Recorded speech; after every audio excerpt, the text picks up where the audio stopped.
आज का सीक्वेंस जैसे कि आप सब देख ही रहे हैं, बूंदी को पुरानी अबैंडन शिव मंदिर में आना है जहाँ पर बहुत सारे जहरीले सांप हैं एंड बूंदी काफ़ी डर रही है। चलें सी अब बूंदी जा पाती है नहीं जा पाती है, बट उसी दौरान काफ़ी फ्रस्ट्रेशन में बूंदी काफ़ी कुछ रिवील भी कर देती है। सब देखते हैं क्या होता है। और यहाँ पे देखा गया दादी ने ज़बरदस्ती बंदूक की नोक पे आपको भेज रहे हैं और आप गुस्से में आके अपने कुछ एक सीक्वेंस को खोला है, पोल खोला है। जी, रिवीलेशन तो हुई है, वो आपको टेलीकास्ट में देखना पड़ेगा कि मैंने क्या बताया।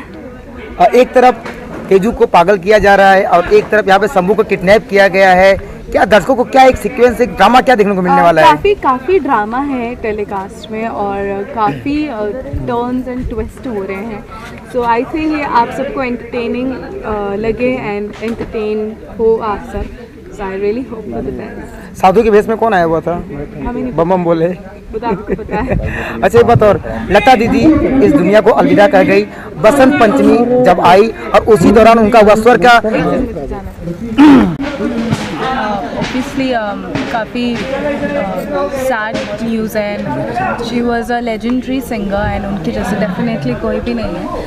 and all I can say is अब वो जहाँ पर भी I hope she will be safe and she will be happy and definitely ऐसे legendary singers artists को तो हम भूल नहीं पाएंगे। and उनको याद करने का सिर्फ एक ही तरीका है उनके प्यारे गाने, उनकी सुरीली आवाज़। एंड आई वुड से कि लता मैम जैसे singer I don't think so आगे एग्जिस्ट होंगे, बिकॉज उनकी आवाज़ like it was something different only. मतलब उनकी आवाज़ सुन के एक सुकून, एक राहत मिलती है। सो आई फील उनके जैसा कोई भी नहीं है। कहते हैं कि उनके गले में सरस्वती माँ का वास था और बसंत पंचमी यानी सरस्वती माता का ही एक त्यौहार के रूप में मनाया जाता है और उनकी डेथ हो गई। क्या सीक्वेंस चालू है मंदिर के पास? आज यहाँ पे मंदिर में लेके आए हैं बूंदी को, क्योंकि वो शंभू की पत्नी है और जैसा बाबा जी ने बोला है कि जो शंभू की पत्नी है उसी को शंकर जी को जल चढ़ाना होगा। तो सांपों का बहुत पुराना मंदिर है जहाँ पे काफ़ी सारे सांप हैं, वो जाने से डर रहे हैं। दादी माँ क्यों भेजती है सांपों के पास बूंदी को, क्या वजह क्या है वहाँ पे? अभी तो शंभू को बचाने के लिए दूध चढ़ाना होगा शंकर जी को, इसलिए वो भेज रही है। लेकिन और शंभू उनका पोता है और उनसे वो बहुत प्यार करते हैं। अभी लास्ट शूटिंग में देखा गया कि हर हर बोले बम बम बोले के रूप में कोई और निकला, कौन था वो? देखिए एपिसोड में मैं अभी नहीं बताऊंगा। दर्शकों को क्या एंटरटेनमेंट मिलने वाला है अभी तक, कल के सीरियल से लेके और आज के सीक्वेंस को लेकर देखा जाए तो? बस अगले आने वाले एपिसोड में लोगों को बूंदी का सच पता चलने वाला है। बूंदी का सच पता होने के बाद क्या वही पता चलेगा, लोगों को यही वेट रहता है कि बूंदी का भांडा बूंदी, तो आगे लोगों को वही पता चलेगा। अपना काम करेगा तो अपना कर जा। मैम कल बड़ी क्षति हो चुकी है हमारे हाँ लता जी के बारे में एक मातम से छाया हुआ है, बेटी तेरे जाने उनके बारे में कुछ नहीं मिलेगा। पत्नी है ना तो उसकी एक पत्नी है अच्छा ना, सा बोल। थोड़ा कर्तव्य होता है। सारा शानदार बम बोले, भारत रत्न और पद्म विभूषण लता जी हमारे देश के स्वर को खिला, लोग उनको इतना मानते हैं, इतना चाहते हैं, उनके गाने सुन के हम लोग बड़े हुए हैं। और कितना मतलब कल हम लोग उनका देख रहे थे टीवी पे न्यूज़ में, तो बहुत ही मतलब अफसोस हो रहा था, बहुत दुख लग रहा था कि हमारे बीच में अब वो नहीं है। अजीब ही फीलिंग थी। बस हम सब लोग यही प्रार्थना करते हैं कि भगवान उनकी आत्मा को शांति दे और हमेशा जहाँ है वो वहाँ खुश है। जी कल आपका जो शूट चालू था, आगे के एपिसोड में काफ़ी सारा ड्रामा है। इधर बूंदी की सच्चाई पता चलने वाली है, लोगों को पता चल जाएगी आने के एपिसोड में। और उधर तेजो को मैंने पागल कर ही दिया है कैसे करके, तो उसे मुझे बस हवेली से निकालना है, लेकिन अभी निकली नहीं है, निकालना है। तो मुझे लगता है कि सारे दर्शकों को काफ़ी इंटरटेन होने वाले हैं वो लोग। Thank you. यही चीज़ कोरियोग्राफ यूनिवर्सिटी में शूटिंग हो रही है। आवाज़ के सीक्वेंस के बारे में आपके यहाँ पे बंदूक है, क्या कहना चाहिए? रेडी। बंदूक तो हमेशा ही हाथ में होती है, पर आज ज़्यादा कुछ लंबी मतलब टाइम हो गया हाथ में बंदूक लिए लिए। बस देखिए सीक्वेंस तो हमारा ये चल रहा है कि शंभू किडनैप हो गया और ये दादी के लिए बहुत बड़ी बात है, क्योंकि शंभू उनका सबसे प्यारा पोता है। अब उसमें ये होता है कि एक बाबा जी आते हैं और वो कहते हैं कि एक पुराना मंदिर है शिव जी का, और वहाँ जाने से शिवलिंग पे दूध चढ़ाने से शंभू का पता चल सकता है। पर सबसे बड़ी प्रॉब्लम ये है कि वहाँ पर सांप बहुत है, लेकिन फिर भी अगर शंभू की पत्नी जाएगी तो अब कहानी के अनुसार अब शंभू की पत्नी तो बूंदी ही है, तो बस दादी कहती है कि भाई तुझे जाना है, सांप पर पानी चढ़ाना पड़ेगा तुझे। और बूंदी जो है वो उसका डर के हमारे बुरा हाल है, वो इधर उधर के बहुत बहाने बना रही है, लेकिन दादी अटकी हुई है कि तुझे जाना है, हमें तो अपने शंभू को बचाना है। ये सीक्वेंस है जो आज हम शूट कर रहे हैं। बूंदी ने जाने से भी मना किया है और उन्होंने और भी पोल खोल दिए कि मैं उसकी पत्नी नहीं हूँ। जी हाँ, इस तो उस समय ये सुन के इस सीक्वेंस में ये बहुत बड़ी बात खुलती है और ये दादी के लिए ही नहीं पूरे परिवार के लिए बहुत ही शॉकिंग है। और अभी तो जहाँ तक हमको आज स्क्रिप्ट मिली है तो यही है कि सबसे बड़ी दादी की क्या प्रॉब्लम है कि बूंदी पेट से है और वो खानदान का वारिस है, तो वो उसकी वजह से दादी हमेशा अपने को रोक लेती है। और इस बार भी ये जब अंत में वो बोलती है तो गोली चलाती है, लेकिन वो गोली कहीं और चलाती है, फिर भी बूंदी को बचा देती है बिकॉज उसके पेट में खानदान का वारिस। साधु के रूप में कौन था? जी, साधु के वेशभूषा में कौन आया था? साधु ही बाबा हैं और कौन आएगा? ऐसा भी था ना, कोई और था, सीक्वेंस है वो कोई और। आपको पता है? अभी हमने नहीं, आपको पता तो मुझे बता दीजिए, मुझे तो नहीं पता। सीक्वेंस नहीं बताएंगे मतलब। नहीं देखिए, कुछ चीज़ें ऐसी होती हैं वो जो शो में खुद देखने में मज़ा आता है, अगर हमने बता ही दिया तो लोगों का इंटरेस्ट खत्म हो जाता है ना।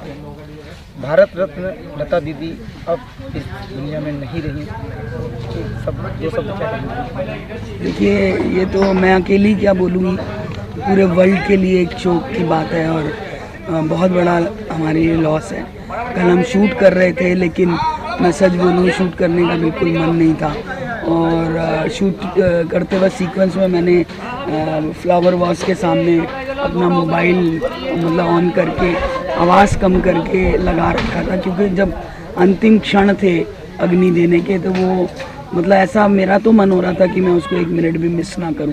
काश मैं हम वहाँ जा सकते, लेकिन क्या करें, कलाकार की मजबूरी होती है। और लता जी का कल सारे दिन उनके मतलब समझ लीजिए 13 साल की उम्र से किसी बच्ची का गाना और इस उम्र तक गाते रहना, ये हम तो सपने में भी नहीं सोचते। इसलिए लता ताई का ही एक सरस्वती रूप है जो कर पाई वो। और कल फिर से दोबारा सारे गाने जब सुन रहे थे तो मेरे मन में सिर्फ यही आ रहा था कि हर गाना जब वो गाती थी तो बिल्कुल डिफरेंट होता था, बिल्कुल डिफरेंट होता था आवाज़। आज आप हम सिंगर्स को सुनते हैं, उनके सबके अपने एक पैटर्न है, वो भी जब भी गाते हैं उनके गानों में कहीं ना कहीं उनका अपना पैटर्न दिखाई देता है, लेकिन लता जी के गानों में कभी नहीं दिखा। और शब्द ही नहीं है कि हमने एक इतनी बड़ी हस्ती को खो दिया। और फिर भी लता दीदी चली गई हैं, पर उनकी याद उनकी, क्योंकि कहते हैं ना कि उन्होंने ही गाया है, मेरी आवाज़ ही पहचान है घर साथ रहे। तो ये तो कहना ही लता जी के लिए वो है कि उनकी याद तो हमेशा हमेशा इस दुनिया में कायम रहेगी। कभी भी धरती जब तक है तब तक लता जी की याद सबके साथ रहेगी, उनकी आवाज़ के जरिए। मेरी श्रद्धांजलि है उनको, और मेरे लिए ही नहीं है, पूरे वर्ल्ड के लिए बहुत बड़ा लॉस है। दादी जी बहुत अच्छी से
का सीक्वेंस बड़ा ही खास है मुझे लगता है, क्योंकि आज उमेद प्रताप सिंह की री एंट्री है शो में, यानी कि मेरे जो पूज्य पिताजी हैं वापस आ रहे हैं। तो एक पॉइंट आता है जहाँ मूंग सिंह ने कुछ ऐसी बढ़िया सेटिंग बिठाई है कि शिवराज जो एनीवे मरने ही वाला था उसको सोचा कि एक बार अपने हाथों से मारा जाए, तो वो मरने वाला है और इन्होंने एक तलवार दी है किसी को कि इस तलवार से ही उसका गला काटा जाए। तो इससे पहले कि वो तलवार धर तक पहुँचती है हमारे उमेद जी का हाथ आता है और वहाँ से उमेद प्रताप सिंह की री एंट्री होती है शो में। तो आप कहाँ हो जब उमेद आता है, आप कहाँ चले जाते हो? मैं तो चले जाता हूँ ना, जब भी आप भाग लेते हो पहले ही। नहीं, मैं तलवार देख के चले जाता हूँ ना कि भाई खत्म कर दो किस्सा, क्योंकि मेरे को थोड़ी पता है उमेद आ रहा। अभी उमेद आ रहा तो हमारे लिए तो डबल मुसीबत होगी ना, एक तो था ही, इसकी वजह से हम कौड़ी कौड़ी का मोहताज हो गए, अभी उमेद भी आ जाएगा। तो अब तो मुझे ऐसा लगता है कि हम लोग रास्ते पे ही आ जाएंगे। लेकिन ऑनेस्टली स्पीकिंग जो आप एक्सपेक्ट कर रहे होंगे ना कि उमेद प्रताप सिंह आएंगे और उसके बाद एक आप कहानी सोच रहे होंगे अब ऐसी कहानी होगी, वैसी बिल्कुल भी नहीं है। आप जो नहीं एक्सपेक्ट कर रहे हैं बिल्कुल वो होने वाला है। अब शो देखिए आपको पता चलेगा बहुत मजा आने वाला है। ट्विस्ट एंड टर्न्स तो हमारे शो में पहले एपिसोड से आ रहे हैं, आगे भी आते रहेंगे, और वही चीज़ है जो हमारे शो को इतना उठा के रखा हुआ है और ऑडियंस को मज़ा आ रहा है। तो देखते रहिए रक्षाबंधन मंडे टू सैटरडे 7:30 बजे दंगल टीवी। और हाँ, वूट पे भी आ गया अब तो। जमीन पे गिरना, सांसें लेना कितना एक चैलेंजिंग ये किरदार था अभी अगर देखा जाए तो कुछ देर पहले। चैलेंजिंग क्या है, काम है, हमको काम करने में मजा आता जाता है, गरम बिल्कुल है, गरम है, धूप है, लेकिन I always say one thing कि हम मर जाएंगे लेकिन सिनेमा रह जाएगा जो हम शूट करते हैं। तो आप अगर थोड़ी तकलीफ सह कर बढ़िया शॉट दे सकते हैं तो दे दीजिए, कोई बात नहीं। बिल्कुल। फाइट में भी मैं यही बोलता हूँ सारे फाइटर्स को कि अगर थोड़ा बहुत लग भी जाती है ना मुझको, इट्स ओके, नो प्रॉब्लम, क्योंकि शॉट अच्छा होना चाहिए। जो मेरा एक सीन था जिसमें मैं इसको लात मार रहा हूँ, तो मैं हल्के पैर से मार रहा था, लेकिन शिवा ने बोला कि कर, रियल लगना चाहिए। तो वही खूबसूरती है कि हम लोग भले ही उसमें दुश्मन है, लेकिन जब सीन करना होता है तो ऐसा एकजुट होके फिर करते हैं हम लोग, ताकि सीन अच्छा लगे और आप लोगों को मज़ा आए देखने में। ये मंदिर देख के कुछ याद आया कि यहाँ पे बच्चे और माँ मिलती थी हमेशा, लेकिन आज यहाँ पे कोई और मिलने वाला है। क्या मंदिर से आप एक नहीं, आप 500 फिल्में याद कर सकते हैं, 500 सीरियल याद कर सकते हैं। ये स्टैंडर्ड मंदिर है। आप यकीन नहीं मानोगे, मैं जब मैं मुंबई नहीं आया था, मैं अपने होम टाउन में था पटियाला में, और जब भी मैं ये मंदिर देखता था मुझे ऐसा लगता था कि यार पूरी मुंबई में एक ही मंदिर है क्या? हर फिल्म में, हर सीरियल में यही दिखता है। लेकिन जब यहाँ आए, शूट किया, तो पता चला अच्छा ये फिल्मी मंदिर है, फिल्म सिटी का मंदिर है। इसको कभी भी कृष्ण जी का, कभी शिव जी का, कभी माता रानी का बना देते हैं, और हमें अच्छा लग रहा है कि हम जो फिल्मों में देखते आए थे मंदिर को, उसी लोकेशन पे हम लोग शूट कर रहे हैं। उसी पे मैं इसको मार रहा हूँ। एक शॉट है ना घंटियां मारने वाला, वहीं से ये मंदिर इतना पॉपुलर है। आज खुश तो बहुत होगे तुम। आप कितना खुश हो इस मंदिर में आज शूटिंग करके? मेरा मानना ये है कि मैंने जो भी शो में इस मंदिर में शूटिंग करी है ना, वो शो सुपर हिट रहा है। तो मुझे लगता है कि ये मंदिर मेरे लिए ही नहीं, बल्कि हर शो के लिए, हर फिल्म के लिए, जहाँ पे भी ये मंदिर दिखाया जाता है, वो उनको एक गुड लक मिलता है। तो ये गुड लक चार्म है हमारे शो। वैसे भी ये शो काफ़ी सुपर हिट हो रहा है, दर्शक इसको काफ़ी पसंद कर रहे हैं, तो दर्शकों के लिए क्या कहना चाहेंगे? यही कि आप हमारे शो को इतना प्यार दे रहे हैं, बहुत बहुत शुक्रिया। हम दिल से मतलब आभारी हैं आपके कि आपने इतना प्यार दिया हमको। और रक्षाबंधन को आपने एक शो ही नहीं, एक ब्रांड बना दिया है। तो हम मेहनत करते रहेंगे, आप इसी तरह प्यार देते रहिए, और इस शो को हम लंबा चलाते रहेंगे। कहानी में कोई नई ट्विस्ट आने वाली ड्रामा? अभी तो बताया आपको, उमेद प्रताप सिंह आ रहा है। उमेद आ रहा है, उसके अलावा बहुत सारे बता नहीं रहे हो ना सर, सही से बस आ रहा है, बस इतने नहीं सर, अगर पहले ही बता देंगे तो फिर ऑडियंस देखेगी नहीं ना। मतलब मैं आपको सब कुछ बता दूंगा तो आपके दर्शक हमारा शो क्यों देखेंगे, उनको पता चल जाएगा। तो अगर सस्पेंस पहले ही खुल जाए तो फिर देखने का मजा नहीं है ना। अगर आपको पता चल जाए ये फिल्म में ये बंदा है जिसने मर्डर किया, तो आप देखोगे थोड़ी। तो इसीलिए ये है कि ये ट्विस्ट है, टर्न्स हैं, सस्पेंस है, जो आप देखते रहिए, आपको मजा। चलिए भूख लग रही है, खाना खाते। लंच ब्रेक हो गया भाई, चलो। Bye bye bye.